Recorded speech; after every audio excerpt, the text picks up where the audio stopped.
Grabe guys, ito nga mga kaganapan namin dito sa Dumaca River. Balik catch and cook nga ang gagawin natin dito. Pero tika, intro, pasok, kasarapan nga. At dito nga papunta na kami dun sa spot na aming paninisidan. Dito lang din yan sa Dumaca River sa ibaba.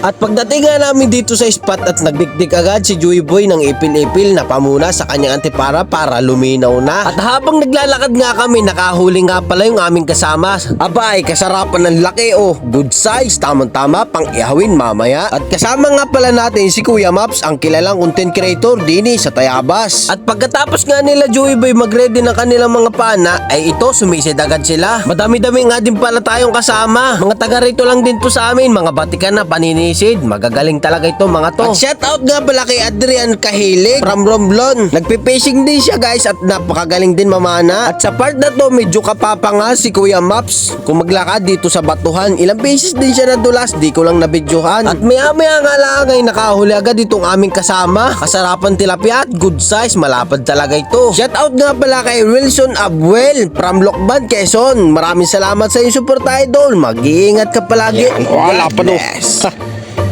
Sarapan Aba, solid. Abay, mga kasarapan ng huli din Aba. Bali sa part na to, hakutin ko naman tong aming mga gamit sa ibabaw nitong aming layon para hindi na maiwan dito sa baba. So yun, for the first time,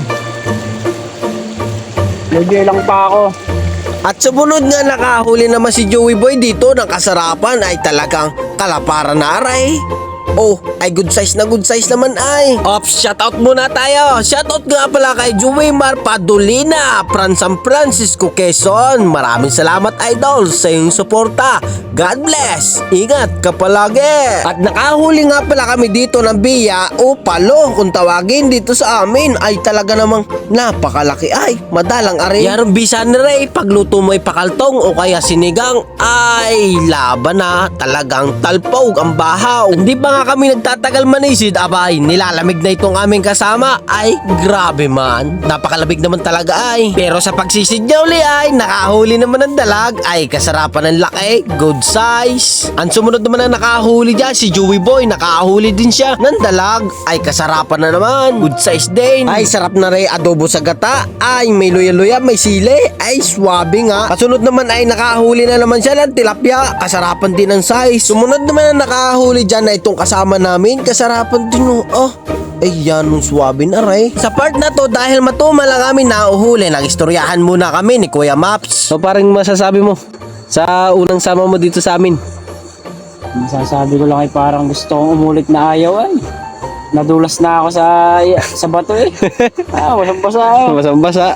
At maya lang din ay nakahuli agad itong aming kasama ng kasarapan din naman ng size pang ihawin na. At itong aking utol na hindi na sumisid ay nakahuli din dito sa tabi. Para mamaya ay meron kaming iihawin at kakainin. Meron din kasi kaming dala ngayong kanin. Na yun mamaya ang aming pagsasaluhan. At sa part na to nakahuli na naman si Joey Boy ng tilapia at ihito. Pinagsapin-sapi na kasi malayo siya kanina. At sa pagsisid niya nga uli ay nakahuli na naman siya ng isang aruyo. Ay kay naman tilapia aray. Aba ay sumunod naman ay bangok-ngok. Ay kasarapan na yan, pwede na. Bali nagsunod-sunod nga ang huli dito nila Joey Boy at kasi nandito sila sa babawan. Yung kaninang nasa malalim sila madalang ang nahuhuli kasi ang hinahunting nila doon ay palos or karpa. Ay wala naman kami nadali. Ang sumunod naman na nadali namin dito ay hito. Kasarapan na rin ito at ilalahok namin mamaya sa inihaw. At sumunod naman na nahuli ni Joey Boy isang good size na tilapia na tamaan sa mata. Ang mga ilog talaga dito sa atin ay kailangan ng ingatan. Dapat hindi na talaga tatapunan ng mga plastik na basura para hindi na pumulak sa mga kahoy at mga siit at mga bato. Doon kasi nagsisimula ang bahaan pag napupuno ng pulak ang ilog. At kailangan din talaga pag nagputol ng kawayan o kahoy, tatanggalin yung mga siit o pinagputulan doon sa ilog, ilalagay sa tabi. Ops, teka, andito na tayo, mag-iihaw naman tayo. Magkukuha na ako ng mga huli nila at lilinisin ko na at iihawin natin. At madami nga din pala yung huli nung isa nating kasama, abay kasarapan naman ay At pagkatapos nga natin maglinis ng isda ay are, mag-iihaw na tayo. Mag-iihaw na tayo. At habang nakasala nga yung inihaw ay nagmimirenda muna kami ng mga chichirya at tinapay na binili namin kanina sa daan bago kami punta dito sa ilog. Pagkatapos nga naming magmirenda ito, kumuha naman ako ng dahon ng saging. Nginat-ngat ko na nga lang ito at wala kaming dalang kutsilyo. Pare nga tayo na. Ha? Pinangata mo. Ano pare? Ngipin yan ah. Wala eh. Kutsilyo. Siyempre, pagkatapos kumuha ng dahon ng saging, kainan na tayo at ito ang ating kakainin na may kasamang inihaw. Kasarapan naman ay kain po tayo. Masarap din sa piling yung ganitong buhay.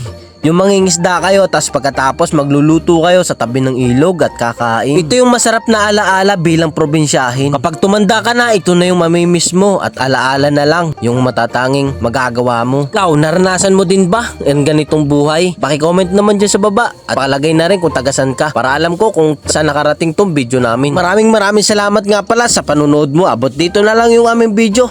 Araw-araw, sipag lang. Patungo sa bukas.